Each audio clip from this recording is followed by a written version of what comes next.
Hello बच्चा लोग, कैसे हैं आप सब लोग। तो हमने जैसे स्टार्ट किया था लाइफ प्रोसेसेस का चैप्टर। उसमें हमने अभी 2-3 पार्ट्स हमारे हो गए। ये वाला पार्ट है न्यूट्रिशन का। न्यूट्रिशन में भी स्पेसिफिकली डाइजेस्टिव सिस्टम वाला पार्ट है। आप कह सकते हैं कि अभी से बेसिकली एक जो प्रॉपर चैप्टर है 10th का वो चालू हो चुका है, बिकॉज यहाँ से मेन पूरा शुरू होता है डाइजेस्टिव सिस्टम से। तो स्टार्ट करते हैं आज का ये चैप्टर।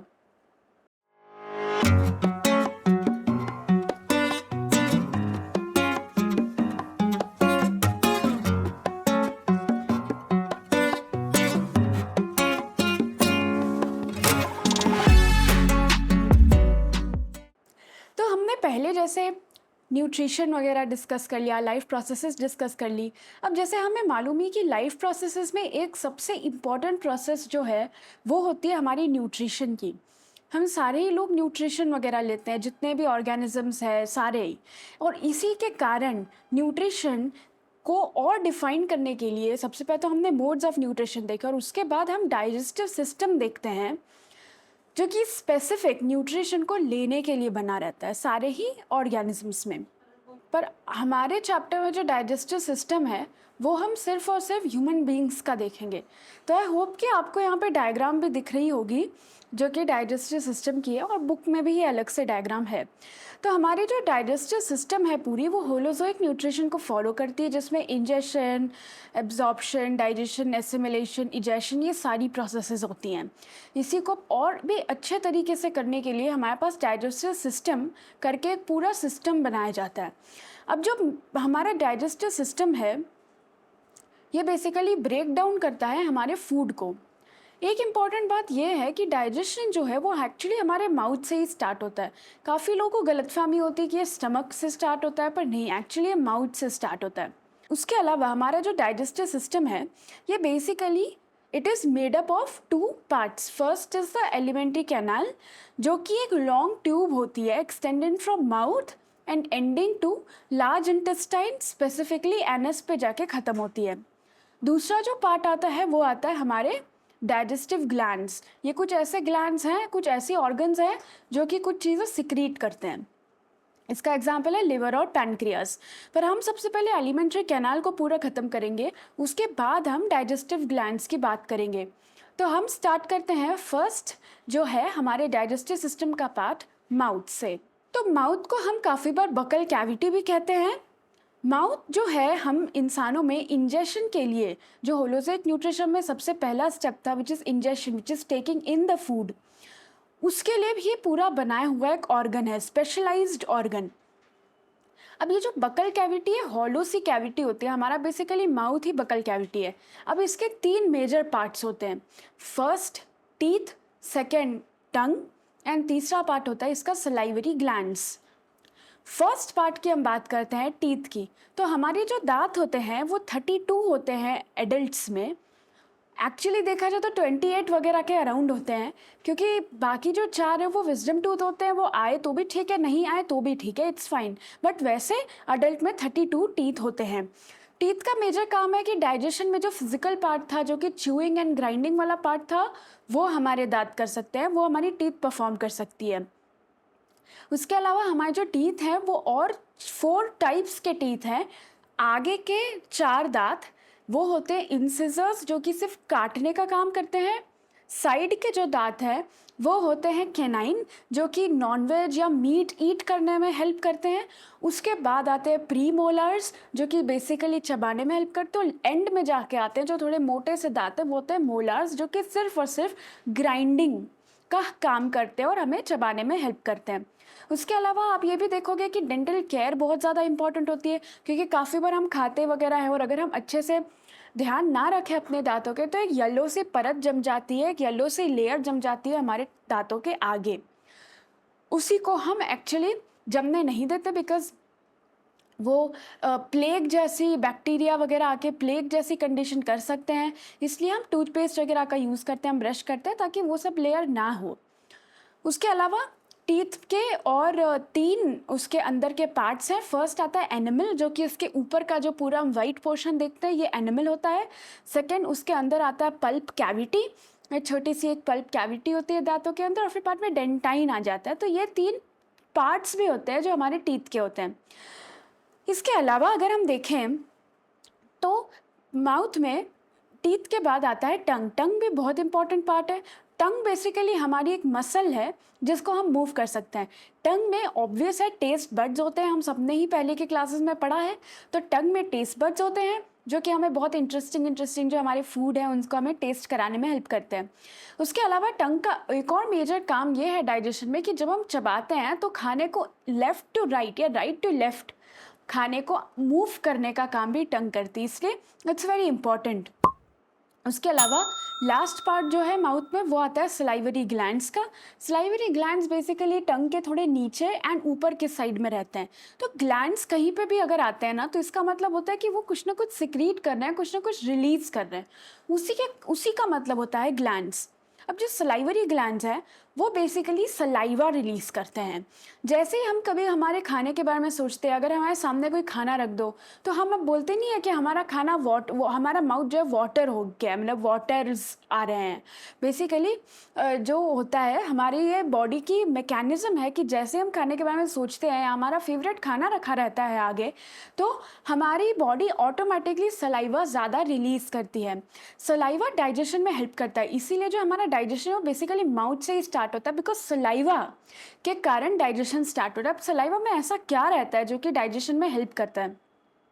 सलाइवा में बेसिकली सलाइवरी अमाइलेज नाम का एक एंजाइम रहता है जो कि कॉम्प्लेक्स कार्बोहाइड्रेट को सिंपल शुगर मॉलिक्यूल में कन्वर्ट करता है। हम बेसिकली यही करते हैं, हम बहुत ही कॉम्प्लेक्स फूड लेते हैं जिसको हम सिंपल फूड में कन्वर्ट करते हैं, यही पूरा डाइजेशन होता है। राइस वगैरह की बात करें तो वो तो भाई आधा तो माउथ में ही डाइजेस्ट हो जाता है। तो सलाइवरी अमाइलेज एक बेसिकली एंजाइम होता है जो कि कॉम्प्लेक्स फूड को सिंपल शुगर में कन्वर्ट करने में बहुत ज़्यादा हेल्प करता है। अब जैसे हमने खाना चबा लिया होता है और अब जब खाना नेक्स्ट एलिमेंट्री कैनाल के सेकेंड पार्ट में जाता है, उससे पहले हम खाने को हम फूड नहीं कहते उसको, फिर हम अब बोलस बोलते हैं, BOLUS बोलस। तो अब ये खाना बोलस के फॉर्मेट में आ जाता है। सेकेंड पार्ट आता है माउथ के तुरंत बाद जो कि है हमारा ईसोफेगस। ईसोफेगस को आम भाषा में फूड पाइप भी बोलते हैं। अब ये जो पार्शली डाइजेस्टेड फूड या फिर बोलस जो है ये फूड पाइप से नीचे जाता है। ईसोफेगस का काम ही है कि वो माउथ से फूड को पुश डाउन करे स्टमक के अंदर। एक खासियत की बात यह है कि ये जो ईसोफेगस है इसमें बेसिकली कंटिन्यूस पेरिस्टाल्टिक मूवमेंट होता है। पेरिस्टाल्टिक मूवमेंट कुछ इस तरीके का मूवमेंट होता है। ये मूवमेंट बेसिकली खाने को और अंदर या नीचे पुश डाउन करता है ताकि खाना फटाफट स्टमक में चले जाए। क्या यहाँ डाइजेशन होता है? तो नहीं, ईसोफेगस में डाइजेशन नहीं होता है, सिर्फ और सिर्फ माउथ और फिर बाद में स्टमक में आगे और डाइजेशन कंप्लीट होता है। लेकिन ईसोफेगस में कोई डाइजेशन नहीं होता, कि हम इतने जल्दी सॉलो करते हैं खाने को कि वहाँ पे कोई डाइजेशन का चांस ही नहीं होता है। तो बस ईसोफेगस इतना ही था। अब हम बात कर लेते हैं उसके आगे थर्ड ऑर्गन की जो कि डाइजेस्टिव सिस्टम में है, जो कि है स्टमक, पेट।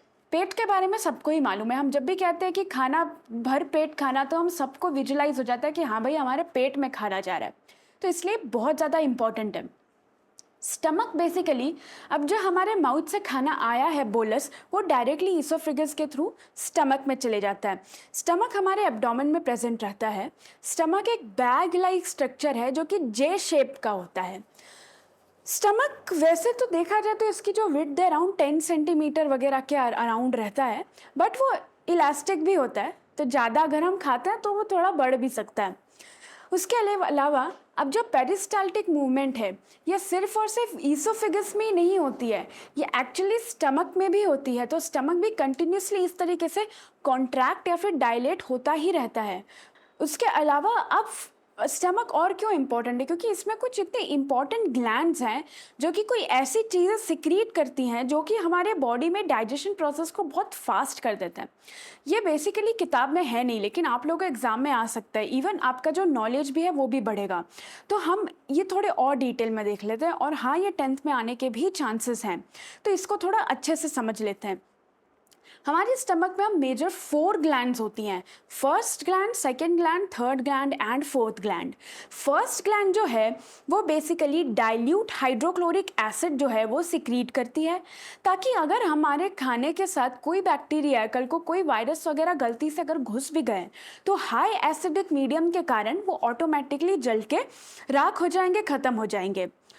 तो ये बेसिकली फर्स्ट ग्लैंड जो है वो हाइड्रोक्लोरिक एसिड रिलीज करती है, ताकि पेट का जो एनवायरनमेंट है वो ऑब्वियस है एसिडिक रहे। अब आपको एक डाउट आना चाहिए, अगर पेट का एनवायरनमेंट एसिडिक होगा, अगर HCl आ जाएगा, तो फिर पेट की जो वॉल्स है, स्टमक के जो वॉल्स है, कहीं वो हार्म तो नहीं हो जाएंगी, कहीं उसमें कुछ अल्सर वगैरह जैसी कंडीशन तो नहीं हो जाएगी? एक्चुअली नहीं होती है, क्योंकि हमारा जो सेकेंड ग्लैंड है वो ऑटोमेटिकली म्यूकस रिलीज करता है। म्यूकस रिलीज से क्या होता है कि हमारी जो लाइनिंग है उसके ऊपर म्यूकस की एक लेयर आ जाती है, स्टमक की जो लाइनिंग है उसके ऊपर म्यूकस की एक लाइनिंग आ जाती है। तो अब आप विजुलाइज कर सकते हो कि अब वो जो HCl है या जो हाइड्रोक्लोरिक एसिड है वो अब डायरेक्टली स्टमक के लाइनिंग से नहीं मिलता है, वो सिर्फ और सिर्फ म्यूकस से मिलता है। तो म्यूकस वहाँ पे प्रोटेक्शन का काम भी करता है एंड एसिडिटी से हम प्रिवेंट कर पाए। उसके अलावा म्यूकस थोड़ा सा बेसिक एनवायरनमेंट कर देता है स्टमक के अंदर, बट बहुत बेसिक नहीं होता है, एसिडिक ही होता है, जिस थोड़ा कॉन्सेंट्रेटेड से कम होता है एसिडिक एनवायरनमेंट। अब जो हमारी थर्ड ग्लैंड है, थर्ड ग्लैंड जो है ये फाइनली पेप्सिन एंजाइम, पेप्सिन वो रिलीज करती है पेट के अंदर। पेप्सिन जो है ये एसिडिक मीडियम में ही काम कर सकता है, इसीलिए एनवायरनमेंट पेट का एसिडिक रहता है, ये ऑटोमेटिकली बॉडी का मैकेनिज्म है। उसके अलावा ये बहुत इंपॉर्टेंट है कि पेप्सिन जो है ये partial digestion protein to peptone करता है, यानी कि प्रोटीन टू पेप्टोन पेप्सिन बनाता है, तो इसलिए ये बहुत ज़्यादा इंपॉर्टेंट है। थर्ड ग्लैंड जो है वो पेप्सिन रिलीज करते हैं। पेप्सिन भी एक एंजाइम है। सबसे पहला एंजाइम हमने अभी इस चैप्टर में देखा था सलाइवरी अमाइलेज, जो कि माउथ में होता है। सेकेंड एंजाइम है पेप्सिन, जो कि थर्ड ग्लैंड जो है हमारी स्टमक की वो रिलीज करती है। फाइनली फोर्थ ग्लैंड जो स्टमक की है वो रेनिन रिलीज करती है। रेनिन रेनिन का एक काम होता है कि वो कोगुलेशन ऑफ मिल्क में हेल्प करता है, मतलब अगर हम मिल्क लें तो रेनिन ही बाद में स्टमक में जाके रिलीज होता है, जिससे फाइनली हमारा जो मिल्क है वो डाइजेस्ट होता है, वो ऐसे कर्ड लाइक फॉर्मेट में आ जाता है, कोगुलेशन हो जाता है उसका, यानी कि जो गाढ़ा दूध है वो नीचे बैठ जाता है, कर्ड बन जाता है पेट के अंदर। तो ये रेनिन के कारण होता है। इसके अलावा जो ओवरऑल खाना है वो फूड में 3 आवर्स 3 घंटे तक ये खाना रहता है, और प्रोटीन वगैरह तो थोड़ा सा ज़्यादा आवर तक रहते हैं, वो 4 घंटे वगैरह के अराउंड प्रोटीन रहते हैं, फैट्स वगैरह भी। अब ये जो खाना है, जब ये खाना माउथ से निकला था तब ये बोलस बोलते थे इस खाने को, अब जब ये स्टमक से निकलता है तब हम इसको काइम कहते हैं। अब स्टमक से निकल के जाता का है, स्टमक से निकल के बेसिकली स्मॉल इंटेस्टाइन में जाता है। तो यहाँ पे हम पहले बात कर लेते हैं स्मॉल इंटेस्टाइन के। हम पहले एलिमेंट्री कैनाल पूरी खत्म करेंगे और उसके बाद हम डाइजेस्टिव ग्लैंड्स की बात करेंगे। तो स्टमक से निकलने के बाद ये तुरंत चला जाता है स्मॉल इंटेस्टाइन में। स्मॉल इंटेस्टाइन में जब जाता है तब ये स्फिंक्टर मसल्स होती है जो कि इस तरीके का मूवमेंट करती है पेट से पेट में, तो ऐसे ये खुलता है और तब जाके खाना जो है स्मॉल इंटेस्टाइन में चला जाता है। कायदे से तो ये स्मॉल इंटेस्टाइन है, लेकिन वैसे ये बड़ी इंटेस्टाइन है, क्योंकि एक्चुअली ये बहुत ही लॉन्ग है। सबसे लॉन्ग इंटेस्टाइन जो है वो डाइजेस्टिव सिस्टम में स्मॉल इंटेस्टाइन ही होती है। ह्यूमन बींग्स में 6.5 मीटर लॉन्ग स्मॉल इंटेस्टाइन रहती है। अब आप जानते ही हो कि हर्बीवोरस वगैरह में स्मॉल इंटेस्टाइन जो है बहुत बड़ी रहती है और वो कॉइल्ड की जाती है हमारे एब्डोमेन में, तो ऐसे कॉइल्ड फॉर्मेट में वो स्मॉल इंटेस्टाइन जो है वो रहती है। अब मेजर पार्ट ये है कि स्मॉल इंटेस्टाइन जो है हर्बीवोरस में हम सबको मालूम है, गाय वगैरह जो होते हैं उनमें स्मॉल इंटेस्टाइन बहुत बड़ी होती है, क्योंकि उनको सेल्यूलोज नाम की एक चीज़ है उसको डाइजेस्ट करना रहता है, और वही स्मॉल इंटेस्टाइन कार्निवोर्स या मीट ईटर्स जो है उनमें बहुत छोटी रहती है, क्योंकि उनको सिर्फ मीट डाइजेस्ट करना रहता है, तो स्मॉल इंटेस्टाइन मीट बहुत आराम से डाइजेस्ट कर लेती है। अब स्मॉल इंटेस्टाइन जो है यहाँ पे बेसिकली पूरा का पूरा डाइजेशन ऑफ फूड होता है, इसके मेजर दो काम है कि ये जो है लिवर और पैनक्रियास जो सिक्रीट करती है वो रिसीव करती है स्मॉल इंटेस्टाइन, और उसके अलावा जो वॉल्स है स्मॉल इंटेस्टाइन के वो कुछ ऐसे और इंटेस्टाइनल जूसेस रिलीज करते हैं जिसके कारण फुल्ली एंड कंप्लीट डाइजेशन हो जाता है। एंड एब्जॉर्प्शन का भी जो पूरा पार्ट है वो भी स्मॉल इंटेस्टाइन में मेजर होता है। एब्जॉर्प्शन जो है वो स्टमक में भी नहीं होता है। एब्जॉर्प्शन करना ज़्यादा इंपॉर्टेंट है। जैसे ही वो खाना न्यूट्रिएंट में कन्वर्ट हो जाता है तो बॉडी का काम है उस न्यूट्रिएंट को हमारे बॉडी के अंदर एब्जॉर्ब करना, तो वो स्मॉल इंटेस्टाइन में होता है। अब मेजर पार्ट ये कि स्मॉल इंटेस्टाइन के और 3 पार्ट्स रहते हैं। First part is duodenum, second part is jejunum and third part is ilium. Duodenum का जो पार्ट है वो बहुत सिंपल है, वो छोटा सा पार्ट है जो कि जस्ट स्टमक से स्मॉल इंटेस्टाइन को मिलता है, वही पार्ट हम डिओडेनम कहते हैं। डिओडेनम यू शेप का रहता है, इसमें बाइल डक्ट और पैनक्रियाटिक डक्ट भी खुलते हैं, इसलिए बाइल जो लिवर रिलीज करता है और पैनक्रियाज जो अपने पैनक्रियाटिक जूसेस रिलीज करता है वो भी कहीं ना कहीं डिओडेनम में जाके ही मिलते हैं। वो कभी भी स्टमक में नहीं मिलते, वो डिओडेनम में मिलते हैं। डिओडेनम जब स्टमक से खाना आता है तो एसिडिक होता है, लेकिन डिओडेनम में जाके वो बेसिक हो जाता है। पैनक्रियाटिक जूसेस जो हैं वो सिर्फ बेसिक एनवायरनमेंट में ही काम कर सकते हैं, इसलिए इंटेस्टाइन में बेसिक एनवायरनमेंट बाद में हो जाता है। उसके अलावा हमें मालूम है लिवर बाइल देती है, तो पैनक्रियास क्या देती है? पैनक्रियास बेसिकली 3 और एंजाइम देती है जो कि खाने को और भी ज़्यादा सिंपल चीज़ों में कन्वर्ट करते हैं। पहला होता है अमाइलेज। अमाइलेज शुगर को ग्लूकोज में कन्वर्ट करता है। दूसरा होता है ट्रिप्सिन, वो प्रोटीन को अमीनो एसिड्स में कन्वर्ट करता है। तीसरा होता है लाइपेज जो कि फैट्स को फैटी एसिड्स में कन्वर्ट करता है, जिसको हम इमल्सिफिकेशन ऑफ फैट्स भी कहते हैं। तो ये सब चीज़ें जो है वो डिओडेनम में ही होती है। सेकेंड पार्ट जो स्मॉल इंटेस्टाइन का है वो है जेजुनम। जेजुनम जो है वो मिडिल पार्ट होता है, जो बाकी पूरा कॉइल्ड स्ट्रक्चर हमें काफ़ी बार डायग्राम में देखने को मिलता है इंटेस्टाइन का, वो होता है जेजुनम। अब जो जेजुनम है वो बेसिकली बहुत ही शॉर्ट होता है और एब्जॉर्प्शन ऑफ फूड जो है वो जेजुनम में ही होता है। उसके अलावा एक इंटरेस्टिंग फैक्ट है कि जब हम मर जाते हैं तो जेजुनम जो है वो अपने आप खाली हो जाता है, स्मॉल इंटेस्टाइन खाली हो जाती है और जो भी फूड डाइजेस्ट या फिर partially digest automatically large intestine में चला जाता है। थर्ड एंड आखिरी पार्ट जो स्मॉल इंटेस्टाइन का है वो है इलियम। इलियम जो है वो लास्ट पार्ट होता है और ये सिर्फ और सिर्फ एब्जॉर्प्शन में ही हमारी हेल्प करता है। इलियम है फाइनली जाके लार्ज इंटेस्टाइन में मिलता है। अब जो जेजुनम और इलियम है वो बेसिकली एब्जॉर्प्शन कर कैसे पाते हैं? वो एब्जॉर्प्शन इसलिए कर पाते हैं क्योंकि उनके जो वॉल्स है उसके अंदर विलाय नाम का स्ट्रक्चर्स प्रेजेंट रहते हैं। वो इस टाइप के स्ट्रक्चर्स होते हैं। अब अगर विलाय जो है उनके बीच में से कोई भी चीज़ अगर खाने की जाएगी, कोई भी न्यूट्रिएंट जाएगा, तो ऑब्वियस है कि due to high surface area विलाय जो है उन लोगों को एब्जॉर्ब कर लेगी अपने अंदर। विलाय इसीलिए होती है क्योंकि वो लार्ज सरफेस एरिया देती है फॉर एब्जॉर्प्शन। अब हम लास्ट ऑर्गन की तरफ बढ़ जाते हैं डाइजेस्टिव सिस्टम के, जो कि है लार्ज इंटेस्टाइन। फाइनली इलियम जो है, जो स्मॉल इंटेस्टाइन है, वो अब लार्ज इंटेस्टाइन में जाके मिल जाती है। लार्ज इंटेस्टाइन जो है लास्ट पार्ट होता है एलिमेंट्री कैनाल का। ये जो है 1.5 सेंटीमीटर लॉन्ग होती है और स्मॉल इंटेस्टाइन से थोड़ी सी वाइड होती है, इसलिए इसका नाम है लार्ज इंटेस्टाइन। अब जितना भी अनएब्जॉर्ब्ड फूड होता है जो कि स्मॉल इंटेस्टाइन में एब्जॉर्ब नहीं हो पाया, वो अब लार्ज इंटेस्टाइन में चला जाता है। लार्ज इंटेस्टाइन के अगेन 3 पार्ट्स होते हैं। पहला होता है कोलॉन। अब जो कोलॉन होता है वो बेसिकली यू शेप्ड का रहता है। यू स्टमक जो था वो जे शेप का था, पर कोलॉन जो है वो यू शेप का रहता है।